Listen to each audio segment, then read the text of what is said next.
পদ্মা নদীর তীরে দোকানঘর নির্মাণ করছিলেন রাসেল ব্যাপারী নামে এক ব্যক্তি।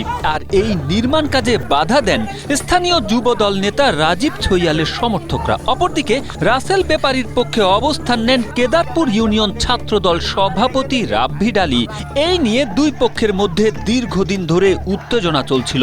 তবে শুক্রবার রাতে বিরোধ চরমে পৌঁছালে উভয় পক্ষ দেশীয় অস্ত্র নিয়ে সংঘর্ষে জড়িয়ে পড়ে। সংঘর্ষ চলাকালে কয়েক দফায় অর্ধশতাধিক ককটেল বিস্ফোরণ ঘটানো হয়। এতে পুরো এলাকায় আতঙ্ক ছড়িয়ে পড়ে। শরীয়তপুরের নড়িয়া উপজেলার এই সংঘর্ষের ঘটনায় ছাত্রদল যুবদলের সংশ্লিষ্টতার বিষয়টি এড়িয়ে গেছেন পুলিশ।